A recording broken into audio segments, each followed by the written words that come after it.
आइए हजरात गिरामी, ये हमारा छोटा पैक बड़ा धमाका था। अब हम बड़े मुकर्रिर की जानिब रवा दवा होते हैं, उनकी खिदमत में शुक्रिया और वो तशरीफ़ लाए, उनका शुक्रिया अदा करते हैं और उनको दावत देते हैं। हज़रत मौलाना नसीम साहब जो कोई मोहताज तारुफ़ नहीं है, उनका तारुफ़ कराना मैं ये समझता हूँ गोया सूरज को चिराग दिखाने के मिसल है। मैं हज़रत से बड़े इंतहाई अदब व एहतराम के साथ गुजारिश करता हूँ, हज़रत तशरीफ़ लाएँ और अपने खिताबत से हम सामीईन को मुस्तफ़ीज़ फरमाएँ। शेर के साथ हज़रत का इस्तक़बाल है कि दिलों में जस्तजू बढ़ती है और तनवीर होती है, दिलों में जस्तजू बढ़ती है और तनवीर होती है, सभी जिंदा दिलों में ज़िंदगी तहरीर होती है। और ये दलाइल देते हैं तो अक्लें रह जाती हैं दंग, हमारे शेख की कुछ इस तरह से तकरीर होती है। माशाअल्लाह। अस्सलाम वालेकुम व रहमतुल्लाहि व बरकातुहू। इंशाअल्लाह भाई मैं सभी से गुजारिश कर रहा हूँ संजीदगी और मतानत का माहौल बनाएं। हज़रत आपके सामने मौजूद हैं, ये हमारे लिए बड़ी बिस्मिल्लाहिर्रहमानिर्रहीम।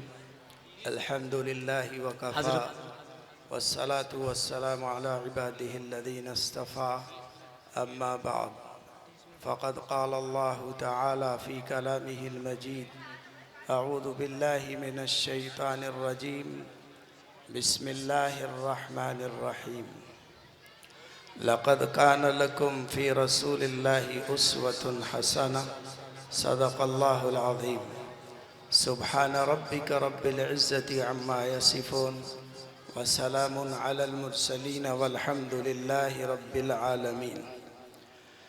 दरूद पाक पढ़ लीजिए। अल्लाहुम्मा सल्लि अला सय्यिदिना व मौलाना मुहम्मद व अला आलि सय्यिदिना व मौलाना मुहम्मदिन व बारिक व सल्लिम सल्लल्लाहु तआला अलैहि वसल्लम, सल्लल्लाहु तआला अलैहि वसल्लम। सदर मोहतरम और स्टेज पर जलवा अफरोज़ इंतहाई काबिल एहतराम हज़रात उलमाए किराम, मुअज़्ज़ज़ बुज़ुर्गों, नौजवान भाइयों और प्यारे बच्चों, देखो भाई दाईं तरफ ये अखाड़ा बंद करो, दाईं तरफ वाले तमाशा बंद करो। ये मत भूलो कि ये एक दीनी मजलिस है, ये सिर्फ तफरीह और मौज मस्ती के लिए सजाई हुई मजलिस नहीं है। ये सीरतुन नबी सल्लल्लाहु अलैहि वसल्लम के नाम पर मुनाकिद होने वाला जलसा है, दीन की निस्बत पर मुनाकिद होने वाला जलसा है। इसका एहतराम लाजिम और ज़रूरी है। ऐसा ना हो कि हमारी कोई हरकत हमारी सारी मेहनतों को अकारत कर दे। जलसे इनका मकसद सिर्फ और सिर्फ ये होता है और होना चाहिए, जलसा कराने वालों का मकसद कि हम अपने लोगों को दीन की बात पहुंचाने का सामान और इंतज़ाम करें, और सुनने वालों का मकसद कि हमें कुछ यहाँ से हासिल हो जाए। मौज मस्ती की जगहें पार्कें हैं, बाज़ारें हैं, मेले हैं, जलसे नहीं हैं, या फिर डांस पार्टियां हैं, सिनेमा हॉल हैं। हमारे दीनी जलसों का असर यूं भी ख़त्म हो गया कि हमने इनका एहतराम छोड़ दिया, और अब और हम जैसा कि देखते हैं शुरू से आखिर तक एक शोर रहता है, बदनज़मी रहती है। ये सब चीज़ें कहने सुनने वालों और पढ़ने पढ़ाने वालों को, उनके जहन को मुंतशिर करती है, और जो मज़ामीन इंसान आपके सामने पेश करना चाहता है, फिर ये चीज़ें उसके दरमियान में मुखिल हो जाती हैं। इसलिए मेरे अजीज़ बच्चों, शोर शराबा बंद करो। जलसे वाले इंतज़ामिया जो है उनको चाहिए बच्चों को प्यार से बिठाएं, डांट डपट झड़क और मार नहीं, बहुत प्यार से आराम से बिठा दें।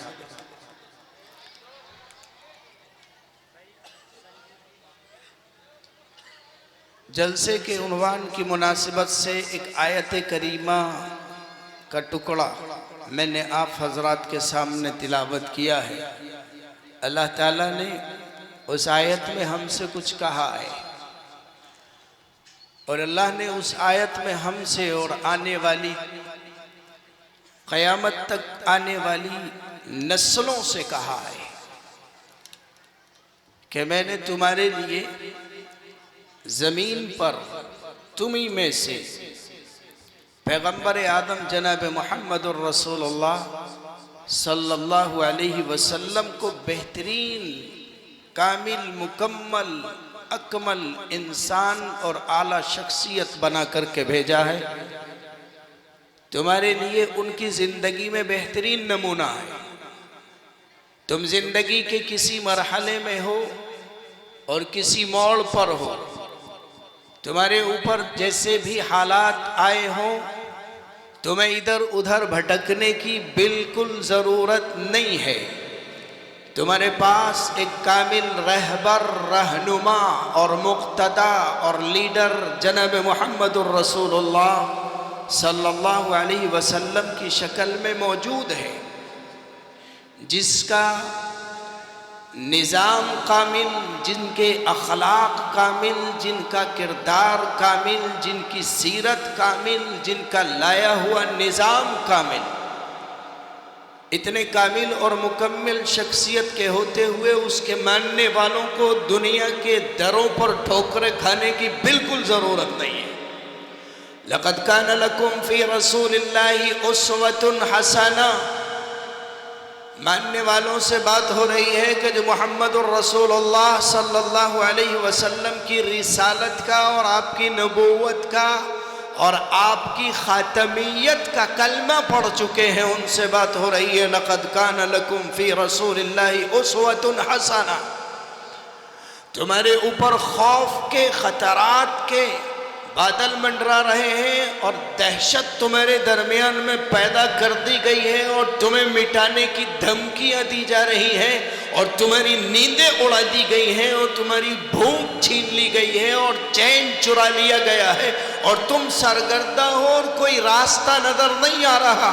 कहीं जाने की ज़रूरत नहीं है, तुम्हें और आँख खोलने हैं सीरतुन नबी सल्लल्लाहु अलैहि वसल्लम के। तुम्हें अपने अजीम पैगंबर की ज़िंदगी के औराक खोलने हैं और पढ़ना है और समझना है।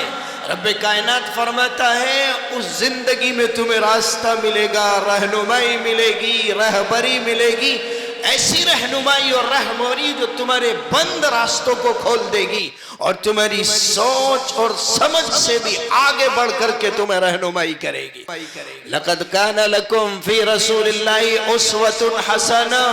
अगर दुनिया की ताकतें और हुकूमतें तुम्हारी मुखालिफ हो जाएं, अगर दुनिया के लोग तुम्हारे दुश्मन हो जाएं, तुम्हारे अपने, तुम्हारे पराए बन जाएं और तुम्हारे घर के, उस घर के जिसको मुल्क कहा जाता है, एक मुल्क के बाशिंदे घर के बाशिंदे कहलाते हैं, एक मुल्क में बसने वाले मुल्की भाई बहन कहलाते हैं। उस मुल्क के भाई बहन तुम्हारे दुश्मन बन जाएं, तुम्हारे ख़ानदानी और तुम्हारे रिश्तेदार और तुम्हारे यार वो सब तुम्हारे दुश्मन बन जाएं, तो तुम्हें अपने नबी सल्लल्लाहु अलैहि वसल्लम की सीरत को पढ़ना होगा और समझना होगा कि उन्होंने ऐसे हालात में क्या लाइहाए अमल इख्तियार किया था। रसूल अकरम सल्लल्लाहु अलैहि वसल्लम की ज़िंदगी को जब हम पढ़ते हैं और अपने बुजुर्गों से सुनते हैं और उसमें गौर करते हैं, तो हमें मिलता है कि ऐसे हालात में कि जब दुनिया तुम्हारी दुश्मन बन जाए, तो रसूल सल्लल्लाहु अलैहि वसल्लम की जो ज़िंदगी के मक्की ज़िंदगी के 13 साल हैं, जिन 13 साल के 13 मिनट भी ऐसे नहीं गुजरे जिसमें आपको दबाया ना गया हो, सताया ना गया हो, गालियां ना दी गई हो, धमकाया ना गया हो, बाइकाट करने की धमकियां ना दी गई हो। एक एक मिनट और एक एक लम्हा आपको डराया और धमकाया गया। खुद पैगंबर आदम सल्लल्लाहु अलैहि वसल्लम अपनी ज़बान मुबारक से कहते हैं कि खुदा के रास्ते में मुझे जितना सताया गया इतना किसी को नहीं सताया गया, और जितना मुझे दबाया गया किसी को नहीं दबाया गया, जितना मुझे डराया गया इतना किसी को नहीं डराया गया, सबसे ज्यादा मुझे दबाया गया, मुझे सताया गया। और रसूल आदम फरमा रहे हैं उस डर के माहौल में, उस डर के माहौल में जबकि सहाबा बेचैन होकर और परेशान होकर के और बेचैनी के आलम में कह रहे हैं मता नसरुल्लाह, अब बर्दाश्त से बाहर बात हो गई है, अल्लाह की मदद कब आएगी। और रसूलुल्लाह सल्लल्लाहु अलैहि वसल्लम की जानिब ललचाई निगाहों से और पुरउम्मीद नजरों से देख रहे हैं कि या रसूल अल्लाह आप अपने रब से कुछ दुआ कर दीजिए, अब बर्दाश्त से बाहर हो गया है। जिस्म पहले से कमजोर और भूखे पेट ने और कमजोर कर दिया, और सारी दुनिया की सुपर पावर ताकतें उन भूखे पेट और नंगे बदन और नंगे पैर रहने वालों को हवा समझ करके कायनात से वजूद मिटाने के लिए निकल पड़ी थी। ऐसे आलम में जनाब मुहम्मदुर रसूलुल्लाह सल्लल्लाहु अलैहि वसल्लम ने कभी नहीं कहा था कि तुम वायलेंस का रास्ता इख्तियार करो और सड़कों पर निकलो और हुड़दंग मचाओ और तोड़ फोड़ करो और हंगामे करो और शोर शराबा करो और अल्लाह के पाकीज़ा दीन को और मुहम्मदुर रसूलुल्लाह सल्लल्लाहु अलैहि वसल्लम की प्यारी तालीमात को बदनाम करो। 13 साल की तमाम तर तकालीफ में मैं यकीन के साथ कहता हूँ, उलमा बैठे हैं, आप में से जिन्होंने सीरत पढ़ी है वो जानते हैं आज जो हमारे ऊपर हालात आए हैं, अल्लाह की कसम मक्की जिंदगी के 100 ग्राम के बराबर भी नहीं है। जो आज हमारे ऊपर हालात आए हैं मोहम्मद अरबी सल्लल्लाहु अलैहि वसल्लम की मक्की जिंदगी के 100 ग्राम के बराबर भी नहीं है। और कुरान ने उस वक्त कहा था जब पूरा 1 किलो हालात का वजन रख दिया गया था, अम हसिबतुम अन तदखुलुल जन्नत वलम्मा यातिकुम मसलुल लदीना खलौ मिन क़ब्लिकुम मस्सतहुमुल बअसा वज़र्रा वज़ुलज़िलू हत्ता यक़ूलर रसूल वल्लदीना आमनू मअहू मता नसरुल्लाह। उस वक्त में जबकि सांस लेना दुश्वार था, कुरान ने कहा था ईमान वालों थे, उन सहाबा से जिनके अखलाक मांझे जा चुके थे, जिनके अकीदे कामिल हो चुके थे और जिनकी इबादत कामिल थी कि ख्यालात में भी नहीं सोचा जा सकता था कि कोई सहाबी नमाज तर्क करना तो दरकिनार जमात से छोड़ देता हो, नहीं सोचा जा सकता था कि कोई सहाबी सूद का एक दाना खा सकता हो, नहीं सोचा जा सकता था कि कोई सहाबी किसी बहन बेटी की तरफ निगाह उठा करके देख सकता है, नहीं ख्याल किया जा सकता कि कोई सहाबी किसी को नाहक तकलीफ पहुंचाए, किसी को सताए और दबा सकता है। उस वक्त के बारे में नहीं ख्याल किया जा सकता था कि कोई सहाबी गर्दन कटा सकता है, झूठ नहीं बोल सकता है, नहीं सोचा जा सकता था कि सहाबी झूठ बोलेगा। ऐसे पाकीज़ा लोगों से अल्लाह फरमा रहा है कि तुम्हारा ख्याल ये है कि तुम जन्नत में यूं ही चले जाओगे लुटिया डंडा उठा करके और तुम पर वो हालात नहीं आएंगे जो यहया पर आए, जो ज़करिया पर आए और जो नूह पर आए और जो हूद पर आए और जो सालेह पर आए और जो शुएब पर आए और जो मोहम्मद अरबी सल्लल्लाहु अलैहि वसल्लम से पहले इब्राहिम पर और मूसा पर और ईसा पर और याकूब पर और इसहाक पर आए। क्या तुम ये समझते हो कि जो उन उम्मतों पर हालात आए कि जिनके टुकड़े कर दिए गए और आरा मशीनों में जिनको चीर करके रख दिया गया और लोहे की कंगियों से जिनके जिस्मों की तार तार निकाल दिए गए और जिनके चिथड़े उड़ा दिए गए, क्या तुम ये समझते हो कि उन हालात के आए बगैर और उनको बर्दाश्त किए बगैर और उस घाटी से गुजरे बगैर तुम जन्नत में दाखिल हो जाओगे? ये सहाबा से कहा जा रहा है। तो आप जरा हम अपने गिरेबान में झांके अपने गिरेबान में झांके कि एक सहाबा की जिंदगियां सर से लेकर पैर तक, जिनको खुदा फरमा रहा है उलाइका हिज़्बुल्लाह, ये मेरा लश्कर है, ये मेरा गिरोह है, ये मेरी जमात है, ये मेरे लोग हैं। उलाइका हिज़्बुल्लाह अला इन्ना हिज़्बल्लाहि हुमुल मुफ़्लिहून। और दुनिया की ताकतें सुन लो, हुक्मरानों सुन लो, ये मेरा लश्कर गालिब रहेगा। कोई माई का लाल, कोई शोरमा और कोई धरती पर बसने वाली ताकत इस लश्कर को पसपा नहीं कर सकती है और हजीमत नहीं दे सकती है, शिकस्त नहीं दे सकती है। वो सहाबा हैं जिनको अल्लाह हिज़्बुल्लाह फरमा रहा है और जिनके लिए सर्टिफिकेट तकसीम कर रहा है। रज़ियल्लाहु अन्हुम व रज़ू अन, ये मेरे हैं, मैं इनका हूँ, मैं इनसे राजी और ये मुझसे राजी। वो सहाबा जिनको सलाम खुदाबंदी जमीन पर नाजिल हो रहा है। पूछो जाकर जिब्राइल मेरे अबू बकर से, क्या इस हाल में टाट का कुर्ता पहने और बटन कांटे के लगाए मेरे अबू बकर से पूछ लो कि वो मुझसे राजी है। मुसलमानों, ये है इंसानियत, ये है जिंदगियां कि जिनके पास अल्लाह का सलाम आए और खुद रब पूछ रहा है। जरा मेरे अबू बकर से तो पूछ लो क्या वो मुझसे राजी है, क्या वो मेरे फैसले से राजी है, क्या वो मेरी तकदीर पर राजी है। और अबू बकर की चीख निकलती हो, कहता है रब्बी रजी तू भी का, मैं तुझसे हर हाल में राजी हूँ। ऐसे लोगों को मुखातब करके खुदा फरमा रहा है अभी तुम पर वो हालात नहीं आए जो पहले आए थे, तो क्या तुम ये समझते हो जन्नत में दाखिल हो जाओगे। ज़ुल्ज़िलू हत्ता यक़ूल रसूल, जिन्हें हिला कर रख दिया गया, झिंझोड़ कर रख दिया गया, जिन्हें पूरी दुनिया के अंदर रसवा किया गया, बदनाम किया गया, सरफिरा कहा गया, फसादी कहा गया, मुजरिम कहा गया, दीन और धर्म का बागी कहा गया। लेकिन वो जमात की सीरत और अखलाक और किरदार और उनके कायद जो हमारे भी कायद हैं जनाब मोहम्मद रसूलुल्लाह सल्लल्लाहु अलैहि वसल्लम, वो सब के सब हैं, मौजूद हैं। लेकिन कभी उन्होंने वायलेंस का रास्ता इख्तियार नहीं किया, हंगामे और शोर शराबे का रास्ता इख्तियार नहीं किया। तपती जमीन पर, गर्म रेत पर, नंगा बदन बिलाल पिट रहा है और मोहम्मद अरबी सल्लल्लाहु अलैहि वसल्लम गुजर रहे हैं और सुन रहे हैं कि बिलाल तौहीद परस्त है, एक अल्लाह की वहदानियत, समदानियत और फरदानियत और उसकी मबूदियत और मसजूदियत का ऐलान कर रहा है और देख रहा है पैगंबर आदम सल्लल्लाहु अलैहि वसल्लम की तरफ। फिर भी अल्लाह के नबी फरमाते हैं बिलाल सबर करो, मैं जन्नत का वादा करता हूँ। बिलाल सबर करो, मैं जन्नत का वादा करता हूँ। अबू बकर सबर कर।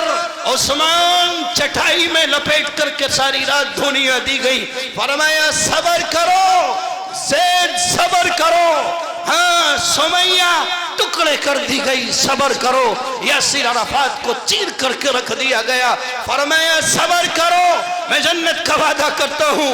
और दिलों को चीर देने वाले 3 साल और दिलों को फाड़ देने वाले 3 साल शियाब अबी तालिब के डिटेंशन सेंटर में जनाब मोहम्मद रसूलुल्लाह सल्लल्लाहु अलैहि वसल्लम और उनके मानने वाले जिन हालात में खाना खत्म, दरख्तों के पत्ते खाए, पत्ते खत्म, कांटे चबाने लगे, वो खत्म, माओ की छातियों से दूध सूख गया, बच्चे बिलक रहे हैं, बच्चे तड़प रहे हैं और माए गोद में लेकर आती हैं। जरा तसव्वुर करो, तसव्वुर से कलेजा फटता है। अल्लाह से दुआ करो इन हालात का सामना हमें न करना पड़ जाए। हम पहले से घुटनों के बल गिरे हुए हैं, माथे रगड़ रहे हैं बातिल के सामने। अल्लाह हमारा सामना ऐसे हालात से ना करे। अरे वो माए जिगर वाली थी और वो सपूत थे, उनके बच्चे गोद में तड़प रहे हैं। या रसूल अल्लाह, दूध खत्म हो गया, पानी का कतरा नहीं है, बच्चे मरने जा रहे हैं, मर गए। अल्लाह के नबी फरमाते हैं सबर करो, मैं जन्नत का वादा करता हूँ। क्या नबी का दिल नहीं तड़पता होगा? क्या नबी का कलेजा नहीं फटता होगा? 3 साल शियाब अबी तालिब के डिटेंशन सेंटर में। आज दुनिया हमें डिटेंशन सेंटर से डराती है। अरे 1400 बरस पहले हम डिटेंशन सेंटरों में रह चुके हैं और रहते चले आ रहे हैं। हम अपने रब की तकदीर से मानते हैं कि अल्लाह हमारी वो ताकत नहीं, कोई हमारे पास पावर नहीं, कोई वायलेंस नहीं, एक ताकत तेरी है, तेरे बंदे हैं, तेरी अमानत है। तू जब तक चाहे बाकी रखो, जब चाहे मिटा दे, अपने आप मिटा दे, बीमारी से मार या किसी और के हाथ से मार। हमारा अकीदा है कि दुनिया फानी है और हमें मरना है। हमें तो ये पैगाम लेना है कि हमारे नबी सल्लल्लाहु अलैहि वसल्लम ने 13 साल मशक्क़तें उठाई। आपकी सीरत हमें पैगाम देती है कि हमें हालात का सामना सब्र के साथ करना है, संजीदगी के साथ करना है, मतानत के साथ करना है, कानून के साथ करना है, इंसानियत के साथ करना है। नो वायलेंस, कोई फसाद, कोई भी हंगामा इस्लाम इसकी इजाजत नहीं देता है। हमारे नबी की सीरत इसकी इजाजत नहीं देती है। पैगंबर आदम सल्लल्लाहु अलैहि वसल्लम के 13 साल सब्र के साथ, और इसके साथ साथ दूसरा काम ये कि कभी आप किसी की चौखट पे जाके गिड़गिड़ाए, किसी से जाके भीख नहीं मांगी, ईमान का कौम का सौदा नहीं किया, जान बख्श दो जो चाहोगे हम वो करेंगे, कभी ये नबी ने नमूना नहीं दिखाया। सबर का दामन थामा और पकड़वाया और तलकीन की, लेकिन कभी किसी के सामने अपनी कौम की सलामती और अपनी जान की सलामती की भीख नहीं मांगी एक अल्लाह से। और ये तालीम दे गए मुसलमानों, तुम्हारा वाली और मददगार सिर्फ एक है और अल्लाह, कोई नहीं है। वमा लहुम मिन दूनिही मिन वाल, कोई नहीं तुम्हारा सिवाय अल्लाह के। अगर तुम्हें मांगना है मदद, फइज़ा इस्तअनत फस्तईन बिल्लाह, तो अल्लाह से मांगो। फइज़ा इस्तअनत फस्तईन बिल्लाह, अगर मदद चाहिए अल्लाह से मांगो। अल्लाह का दर खुला है, फरमा रहा है वो, वइज़ा सअलका इबादी अन्नी फइन्नी करीब, मैं यहाँ हूँ तुम्हारे करीब। नहनु अक़रबु इलैहि मिन हब्लिल वरीद, तुम्हारी रगों से करीब। पुकारो सुनूंगा, मांगो दूंगा, कहीं जाने की कोई जरूरत नहीं है। मैं अहकमुल हाकिमीन हूँ, मैं रब्बुल आलमीन हूँ। मेरी रबूबियत का तुमने कलमा पढ़ा है, मेरे दर पे आओ, मेरे दर पे माथा रगड़ो, अपनी जिंदगी के वादे करो, जिंदगी संवारो और सुधारोगे। हालात को एक रात और एक आन में मैं संवार दूंगा। नबी के इस सीरत के इस जलसे का पैगाम ये है, मौजूदा हालात में हमारे लिए सीरत का नमूना ये है, सब्र से काम लें, हिम्मत से काम लें। रात 10 घंटे की हो या आज की 15 घंटे की, इसे गुजर कर सुबह होना है। एक दिन जरूर सुबह होना है। जुल्म के बादल छटेंगे, अंधेरे जाएंगे, खौफ और हिरास, नफरत और दुश्मनियां खत्म होंगी, मोहब्बत के बादल आएंगे और मोहब्बत बरसाएंगे। नफरतों का खात्मा होगा, मोहब्बतों की हवाएं चलेंगी और दिल से दिल फिर से मिलेंगे। बंदों, अल्लाह के बंदे फिर से मोहब्बत से मिलेंगे। ये हमारा यकीन है अपने रब पर। मुसलमानों को जरूरत है अपने नबी की सीरत को अपनाएं। अमन व अमान, सब्र व इस्तिकामत और इस्तिक़लाल और इस्तिहकाम का मज़ाहरा, और किसी के सामने जान की भीख नहीं मांगना है। ये नबी की सीरत का पैगाम है। नबी के एजेंडे पर काम करना है। शोर शराबा, नारेबाजी, हंगामेबाजी, ये इस्लाम का मिजाज नहीं, ये हमारे नबी की सीरत नहीं, ये हमारे सहाबा का तरीका नहीं है। ना इससे मसाइल हल होते हैं। मसाइल हल होंगे नबी की सीरत को अपनाने से, नबी के एजेंडे पर काम करने से। मुसलमानों, अगर इन हालात नफरत की हवाओं में मोहब्बत के दीप जलाना है, अगर बुग़्ज़ व इनाद को ख़त्म कर कर हमदर्दी और खैर ख्वाही पैदा करना है, तो नबी के एजेंडे पर काम करने के लिए कमर बांधो। जलसे करा कर और सुन कर के घर मत चले जाया करो। मैंने आज सुबह भी एक जलसे में ये बात कही थी, बहुत हो गई ये तमाशे, बेचारों ने महीनों मेहनत करके हमारे लिए स्टेज संभाले सजाए, दूर दराज से आकर उलमा अपना जिगर यहाँ खोल के रख के गए और हम अपने दामन झाड़ करके घर जाके सो गए। और सुबह को हमारी नए सिरे से जब बैटरी चार्ज हुई और डिस्प्ले जिंदगी की ऑन हुई तो पता चला कि रात का तो एक भी वॉलपेपर डिस्प्ले पर नहीं प्ले हो रहा है। ये तमाशे बंद करो, यहाँ से कुछ लेकर जाओ, बहुत दूर से मेहमान मुकर्रम आए हुए हैं, अपने दामनों को संभाल के बैठो, दिलों की तख्तियों को साफ करके बैठो, मेमोरियों को खाली करके बैठो और रिकॉर्डिंग का बटन दबा के बैठो दिल का और दिमाग का कि आज यहाँ कुछ न कुछ फैसला करके जाएंगे हम, सीरत नबी से हम कुछ ले करके जाएंगे हम, सीरत नबी से जो पैगाम मिलेगा, मंजूम कलाम से जो ये शुआरा पढ़ेंगे और मंसूर कलाम से जो वाइज़ीन कहेंगे, हम हर एक को दामन में सीकर लेकर जाएंगे और हर एक पर इंशाअल्लाह अमल करेंगे। ये इरादा करो, इंशाअल्लाह हम इंशाअल्लाह अहद करते हैं कि जो यहाँ कहा और सुना जाएगा और अब तक जो कहा और सुना गया है हम उस पर अमल करेंगे। मुख्तसर सुन लो नबी की सीरत के एजेंडे के 3 नुक्ते जिस पे हमें इस जमाने में काम करना है। पहला नुक्ता मैंने क्या कहा था, शोर नबी ने कभी नहीं किया, नबी कभी शोर वायलेंस, कोई फितना, कोई फसाद नहीं। नबी ने एक एजेंडा और उस एजेंडे पर काम किया और उस एजेंडे के 3 नुक्ते। पहला नुक्ता इत्तिहाद का है, इत्तिहाद पे कायम करो और शुरुआत करो अपने घर से। अगर तुम्हारे घर में इख्तिलाफ है तो उसे खत्म करके उस वहां इत्तिहाद कायम करो। भाइयों में इख्तिलाफ है, नाराजगी है, लड़ाई है, किसी भी बात को लेकर के आज से जाकर उसको खत्म करके पहले अपने घर का इख्तिलाफ खत्म करो, पड़ोस का इख्तिलाफ खत्म करो, मोहल्ले का इख्तिलाफ खत्म करो, बस्ती का, और फिर निकलो मुल्क में। मुल्क हमारा गहवारा और घर है और इसका बाशिंदा, हर बाशिंदा हमारे घर का फर्द है, हमारे परिवार का एक फर्द है। उन सब में मोहब्बत और इत्तिहाद कम से कम सोचने पे तो कुछ नहीं लगता है, इरादों पे तो कुछ नहीं लगता है। करने वाली जात तो अल्लाह की है कि अल्लाह मुझे अपने भाइयों का इख्तिलाफ पसंद नहीं है, तकलीफ होती है, मेरे बस में जितना था मैंने किया। मेरे सारे मुल्क के बाशिंदों को अल्लाह पाक मुत्तहिद फरमाते, मोहब्बत पर, भाईचारे पर, इत्तिफाक पर अल्लाह मुत्तहिद फरमा दे। और फिर मखसूस कौम मुस्लिम में जो इख्तिलाफात हैं वो बिरादराना इख्तिलाफ हों, इलाकाना इख्तिलाफ हों, वो मसलकाना इख्तिलाफ हों, वो मजहबाना इख्तिलाफ हों, वो जमात, जमइयत और तंजीम के इख्तिलाफ हों, वो सिर्फ और सिर्फ नज़रियाती इख्तिलाफ तक रहने चाहिए, वो ज़ाती इख्तिलाफ नहीं बनने चाहिए, शख्सी इख्तिलाफ नहीं बनने चाहिए, वो कौमी इख्तिलाफ नहीं बनने चाहिए, वो नजरियाती इख्तिलाफ है।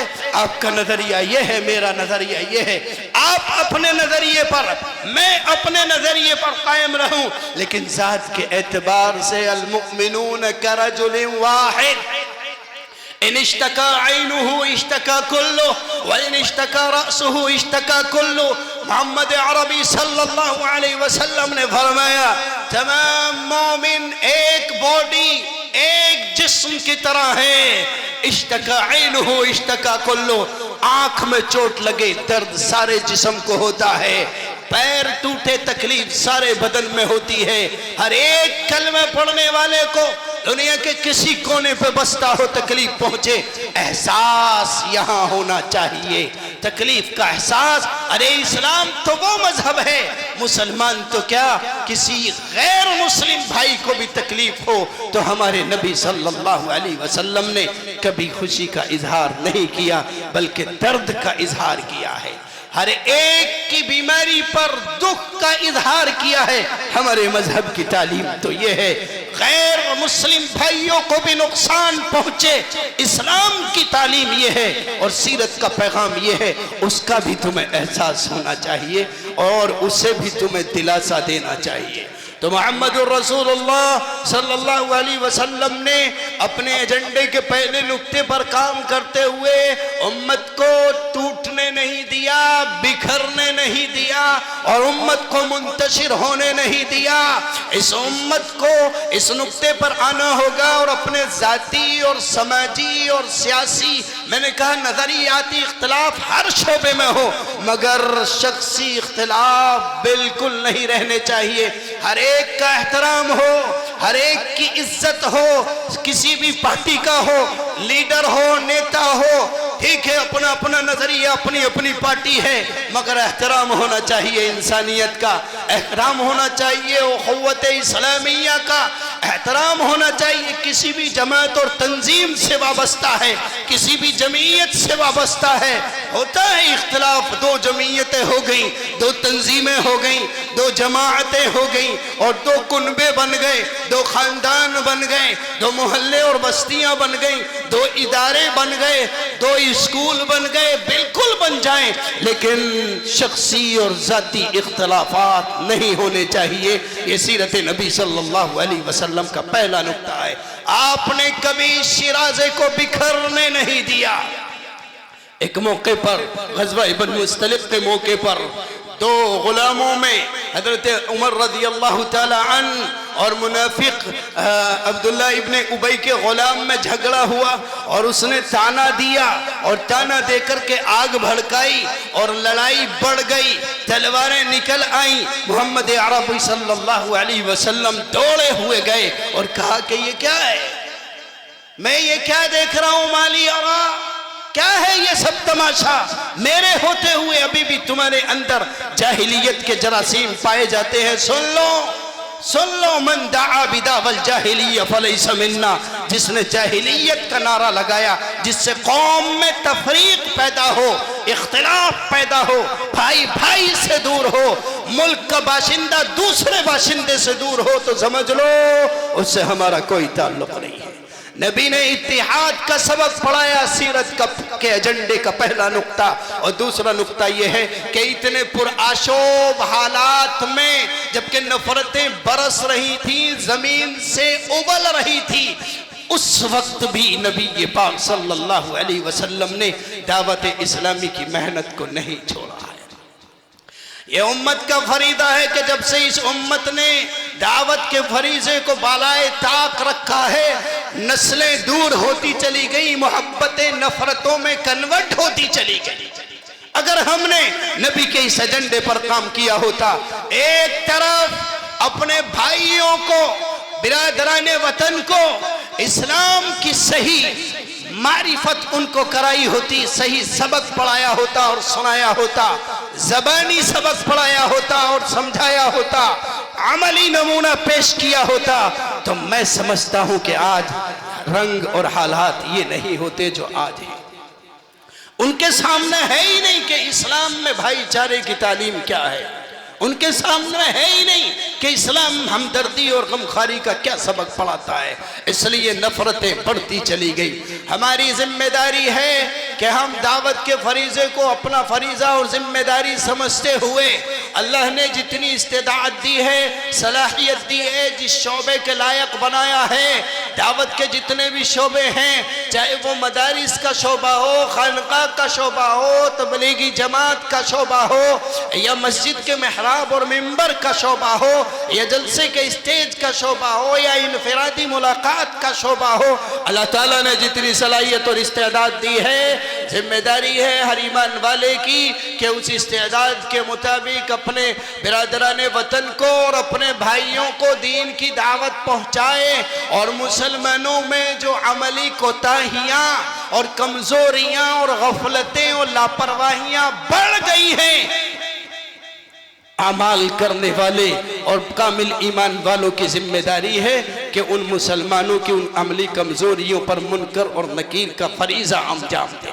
वलतकुम मिनकुम उम्मतुन यदऊना इलल खैर, सारे नहीं तो एक तबका, एक जमात, एक कमेटी तो मोहल्ले की ऐसी होनी चाहिए कि जो मोहल्ले में कोई भी इस्लाम के मुखालिफ, इंसानियत के मुखालिफ कोई एक्टिविटी हो रही है, कोई काम कर रहा है तो उसको जाए और समझाए कि ये काम तेरा दीन के खिलाफ है, इस्लाम के खिलाफ है, इंसानियत के खिलाफ है। ये जिम्मेदारी बनती है कि हर मोहल्ले के अंदर एक जमात, एक तंजीम और एक कमेटी मोहल्लावार हो कि अगर किसी शादी में कोई गैर इस्लामी रस्म का इर्तिकाब हो रहा है, वो कमेटी एक्शन ले और जाए और प्यार से समझाए और जो जिम्मेदारियां और जो दराजात बनाए हैं इस्लाम में तीन, उनका इस्तेमाल करे। अगर पावर है तो पावर इस्तेमाल करे, जबान से समझाए, और जबान से नहीं तो फिर उसका सोशल बाइकाट होना चाहिए कि तेरी शादी में अगर एक भी गैर इस्लामी काम हुआ हम शरीक नहीं है। मुझे हैरत होती है, अगर चच्चा रूठ जाए तो भतीजा कहता है कि जब तक चच्चा नहीं जाएगा मैं नहीं जानने का खाने का। अगर अब्बा रूठ जाए, मेरे अब्बा के पैर पड़, मेरे ससुर को बुला के ला, मेरे फला खानदान रिश्तेदार को बुला के ला, तब आऊंगा तेरी शादी में। ओ कलमा पढ़ने वाले मुसलमान, तेरा नबी तेरे खानदानी से रूठा हुआ है, तेरी गैरत कैसे गवारा करती है कि तू उस जगह पर जहां तेरे उस नबी के दिल को सुबह से लेकर शाम तक और शाम से लेकर सुबह तक छलनी किया जा रहा है, कभी मेहंदी की नापाक रस्म के नाम पर, कभी हल्दी की गंदी शनी और कभी रस्म के नाम पर, तो कभी पटाखों की शैतानी रस्म के नाम पर, तो कभी दीगर रस्मात के नाम पर जो नबी के दिल को छलनी किया गया। और तेरा नबी मदीने में करवटें बदल रहा है और तू यहाँ फ्राई और बिरयानी खा रहा है, तेरी गैरत कहां चली गई? तेरा खानदान रूठे तो तेरी गैरत जाग जाती है। और साहब चौधरी हैं, और साहब हम मंत्री हैं, हम जिम्मेदार हैं, ऐसे नहीं जाएंगे जब तक हमारे उसूल और शर्तें न माने। है तेरी चौधराहट को जंग क्यों लग जाती है और तेरी गवर्नरी को घिन क्यों लग जाते हैं? तुझे नबी का ख्याल नहीं आता? तुझे तेरा चचा प्यारा है, नबी प्यारा नहीं है? तुझे तेरा समधी प्यारा है, तुझे नबी प्यारा नहीं है? बता कौन सा समधी है दुनिया में जो तेरे लिए रातों को आंसू बहाता है? ला मेरे सामने कौन सा चचा है ऐसा जो तेरे लिए रातों को आंसू बहाता है? बोला कौन सी माँ है इस कायनात में जो 2.5 घंटे तेरे लिए धूम में खड़े होकर के दुआ करती है? वो नबी है जो मदीने में तेरे लिए करवटें बदल रहा है।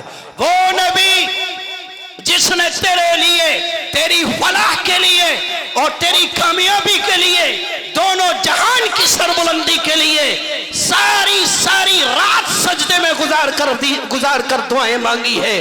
वो अराफात का मैदान जहां कोई साया और छत नहीं है, ऊंटनी पे बैठा तेरा नबी 2.5 घंटे दुआ कर रहा है अप्रैल के महीने में, तपती धूम में, तेरे लिए, मेरे लिए, खानदान के लिए नहीं।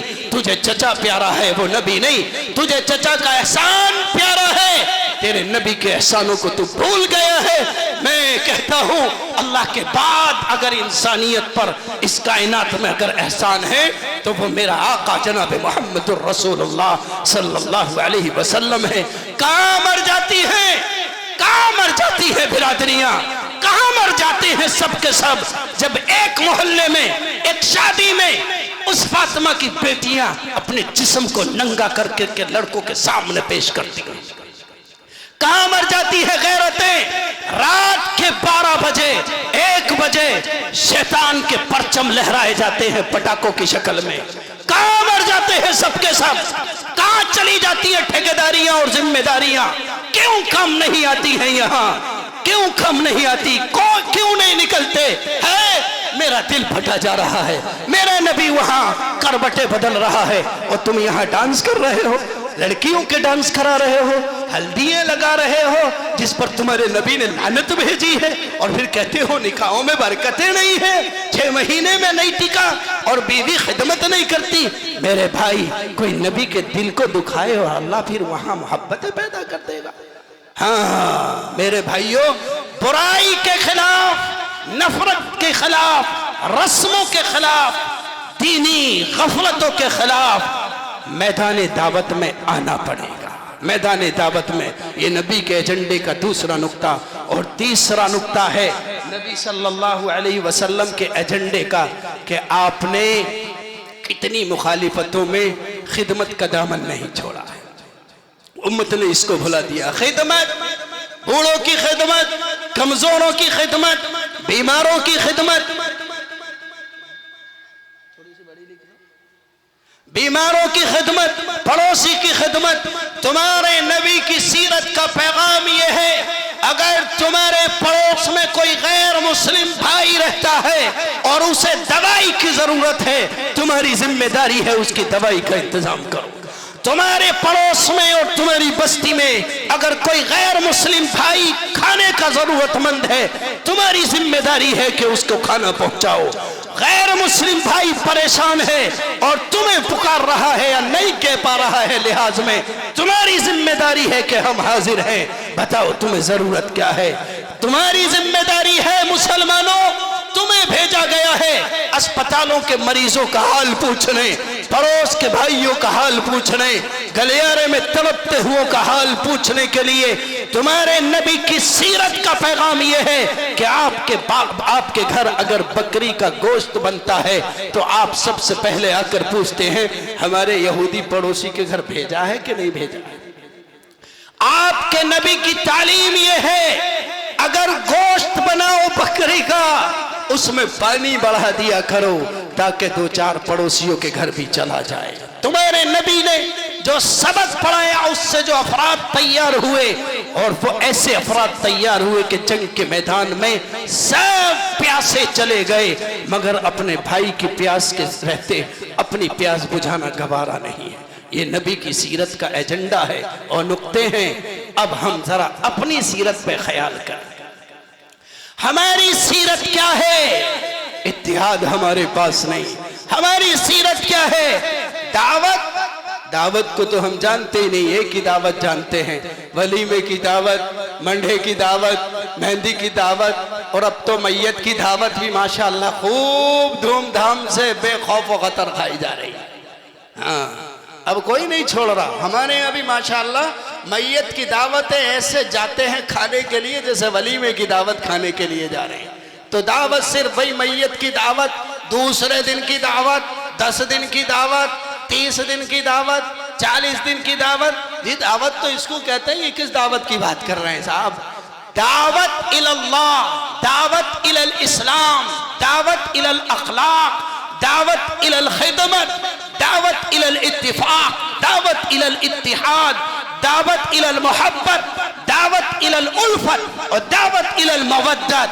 मोहब्बत की तरफ बुलाओ, एक अल्लाह की इबादत की तरफ लोगों को बुलाओ, और आपस में एक दूसरे की उखुव्वत और खिदमत की तरफ लोगों को बुलाओ। इस बुलाने का नाम भी दावत है भाई, सिर्फ वलीमे और तीजे के खाने का नाम दावत नहीं। तो मुसलमानों, मोहम्मद अरबी सल्लल्लाहु अलैहि वसल्लम की सीरत के वो सुनहरी और आँख आज भी पुकार रहे हैं, आओ पढ़ो और रास्ता पालो हालात से निकलने का। नबी की सीरत को अपनाने का हुक्म अल्लाह ने दिया, तुम नबी की सीरत अपनाओ। रब फरमाता है रास्ते मैं खोलूंगा, नफरतों को मैं खत्म करूंगा। करूं किस बल पे? किसके लिए मदद भेजूं? जिनके पास अकीदे का पता नहीं। इबादत देखो तो मस्जिदों में सन्नाटा, और 10 बजे तक गलियारों में सन्नाटा। कुत्तों के अलावा जिस कौम की गलियों में कोई नजर नहीं आता, उस कौम के लिए मदद भेजी जाए। जो कौम रातों को अल्लाह के सामने रोने वाली थी, वो कौम रातों को फिल्में, और वो भी गंदी फिल्में देखने में लगी हुई है। जो कौम सुबह उठकर फजर की नमाज पढ़ने वाली थी, वो 10 बजे उठ के गलियारे में खड़ा होकर दांत साफ कर रहा होता, वो भी बड़े फख्र से, जैसे बहुत बड़ा काम कर रहा, बहुत बड़ा काम कर रहा। ये मेरा हाल, आपका हाल, मेरे और आपके मुआशरे का हाल है। तो अल्लाह की मदद फजर में सोने वालों के लिए, अल्लाह की मदद हम जैसों पर। मेरे भाई, अल्लाह की मदद चाहिए और हालात से छुटकारा और नजात चाहिए, नफरतों में मोहब्बत का माहौल चाहिए। तो मोहब्बत वाले नबी की सीरत को अपनाइए, मोहब्बत वाले नबी की सीरत को अपनाइए। इंशाअल्लाह मोहब्बत फैलेगी। यही जलसों का पैगाम होता है। अल्लाह हम सबको अमल की तौफीक अता फरमाए। व आखिर दावाना अनिल हम्दुलिल्लाह।